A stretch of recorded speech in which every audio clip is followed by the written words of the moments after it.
Welcome back to A People's Guide to Publishing. I'm Joe Beal, the founder and CEO of Microcosm Publishing and Distribution. I'm also the author of A People's Guide to Publishing, which distills what I've learned from selling millions of books over the past 25 years. I'm Ellie Blue. I'm the editorial and marketing director here at Microcosm. We are an independent mid-list publisher based in Portland, Oregon. We have 14 employees, over 650 titles in print with 20 to 40 new books per year, and we distribute thousands of titles from other publishers. We started this podcast so that we can share what we've learned with newer publishers so that you can learn from our mistakes. Or maybe you just want to understand the publishing industry. This week, we are going to answer the question, what is an indie author? With a somewhat controversial take, as usual. Can you give us some background on this question? Sure. So, once upon a time, the only way to get published was to find a publisher. Publisher being a traditional publisher, meaning someone who pays an author to publish their book, usually a portion of the proceeds that is triple the publisher's profit.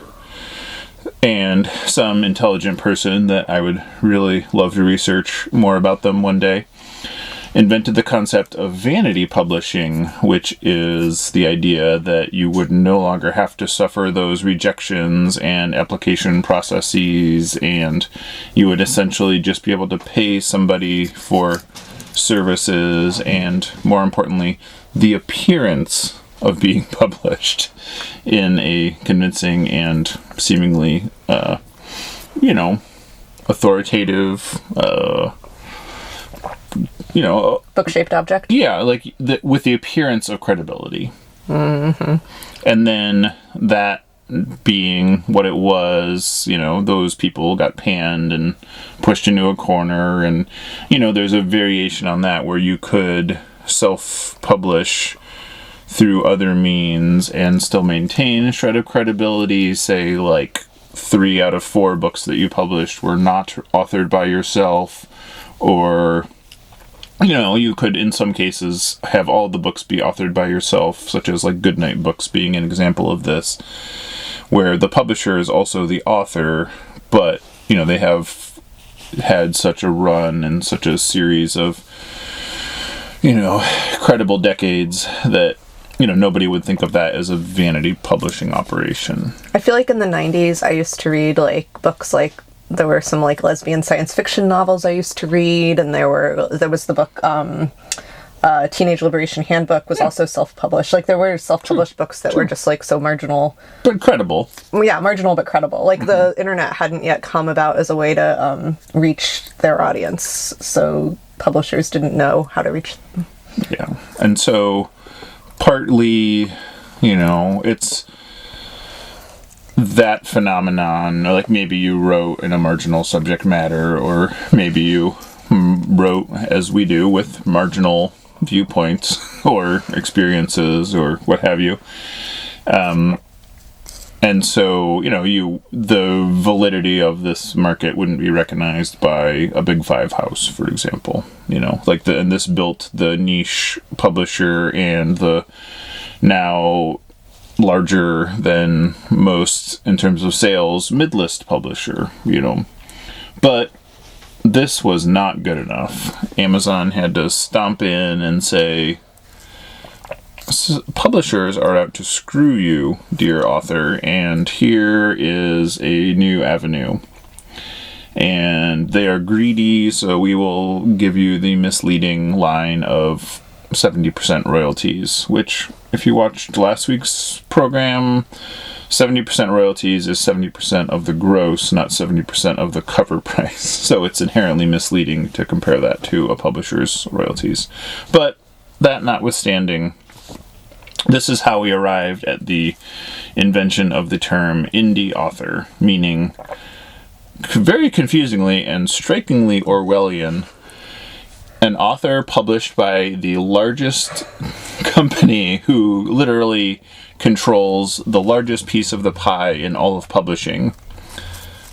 So I would purport that this is a dependent author, since their platform would not work without literally a global corporation that has the largest control of publishing.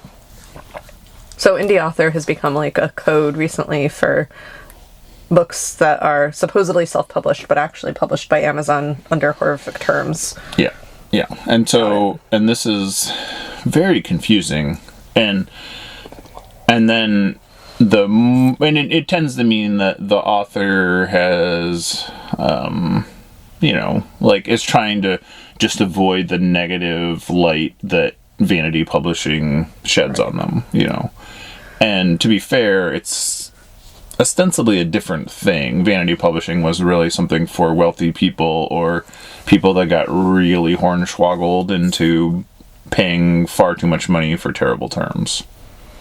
I mean, it's funny because, like all great lies, it is based on a kernel of truth, which is that, traditional publishing was working great for some people, but not for most people. The gatekeepers were too gatekeepery. They were racist, they were sexist, they thought LGBTQ fiction was the most nichiest of niches, And the bigger picture is they just couldn't recognize the market that would be, which is the rise that now the niche book from the mid-list publisher is king, And I do feel like there have been some good consequences of this trend. Like, more people are feeling empowered to not just publish their own book, but to start a publishing company. Yeah. And not all of them are doing it in a way that is like the way we would do it, but I feel like that's, there's these new trends happening that are amazing. Yeah. And there are books being put out there that we never could have seen in past years or decades. Yeah. They just wouldn't have existed. I think that's magical. Yeah, for sure. And so it's not that the phenomenon, opening the doors is in many ways better. Granted, it is, as you say, for the purpose of allowing subjects that were previously deemed too niche to be seen as, equally valid and having an audience, which they typically do. It tends to only really go awry when you are performing a malformed version of, what is essentially Big Five publishing poorly. Right. When Amazon takes everything over, that's not great. And that's been sort of the problem of, there are just the volume of poorly edited fiction and memoir that has come to pass, or, things that just don't really work in digital, like children's books self-published through Amazon, just, it can't command the same way because those are books that really work much, much better in print. I do love the rise of Kickstarter as an avenue for truly independent authors and for self-publishing, because it does give you accountability and it does make you actually create something that people want, or at least be able to talk about something in a way that connects with readers. Yeah, and it doesn't suffer from the biggest problem, which is essentially that you are prone to the whims of the terms of the largest corporation in all of publishing. Yeah, when you use Kickstarter, they're not your publisher. They're just a platform for reaching readers. Yeah, and so people always ask me what the best platform is for self-publishing, and I always say Kickstarter, and they try to argue that that is not a platform for self-publishing, and I say it is the only one you should be concerned with. Yeah. We use it. Right, yeah. And it is a strange thing where, these terms have been turned on their head so hard that you really can't look at the meaning of the words without somebody being confused by that. You really need to back it up and say, okay, who owns the terms of the agreement? Who has the power in the agreement? Yeah, it's you can't even say the word indie anymore. If you're talking about an independent publisher, you can't say indie publisher. Yeah. Or indie bookstore. You have to say independent. Whenever I've told somebody that we are an indie publisher in the last 5 years, people have corrected me that we are a small press. And I'm that is only necessary to say because these terms have become so loaded. Thanks, Amazon. And so, I would go take, 10 steps back always and think about creating your own platform, and there's no harm in, publishing your own work, I get it why, people feel insecurity or even shame about that, but, those feelings aren't going to deliver you anywhere good. Just like publishing through Amazon isn't going to do you any good. It's just the fundamental problem is that there's 15 million books in print from traditional publishers. There's an additional million new books a year published solely on Amazon, which is closing in on 1.5 million a year on top of that.